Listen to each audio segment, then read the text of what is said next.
विज्ञान या शब्दाचा अर्थ आहे विशेष असे ज्ञान, ज्या ज्ञानामध्ये अंधश्रद्धा नाही परंतु श्रद्धा आहे, ज्या ज्ञानामध्ये गैरसमज नाही परंतु योग्य समज आहे आणि जिज्ञासा कुतूहल हे असेल तर माणूस विज्ञानाच्या आणखीन जवळ जाऊ शकतो।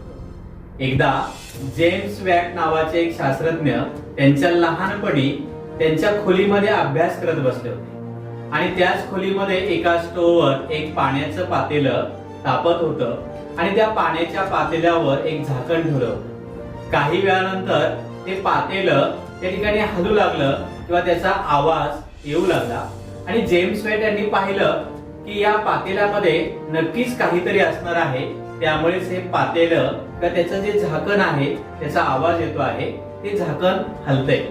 आणि मग त्यांचं कुतूहल जागृत झालं, त्यांना जिज्ञासा निर्माण झाली की असं काय आहे या पातेल्यामध्ये। आणि मग त्यांनी अभ्यास सुरू केला, निरीक्षण सुरू केलं आणि त्यातूनच वाफेचा शोध लागला। म्हणजे त्यापूर्वी सुद्धा वाफ होतीच, परंतु त्यांच्या जिज्ञासा आणि कुतूहलामुळे वाफेचा शोध लागला आणि पुढे वाफेचं इंजिन तयार झालं आणि रेल्वेचं इंजिन देखील वाफेवर त्या ठिकाणी चालू लागलं आणि पुढे जगाचं भलं झालं। तर विज्ञान म्हणजेच काय? एखाद्या गोष्टीच्या मुळाशी जाणं म्हणजेच विज्ञान होय।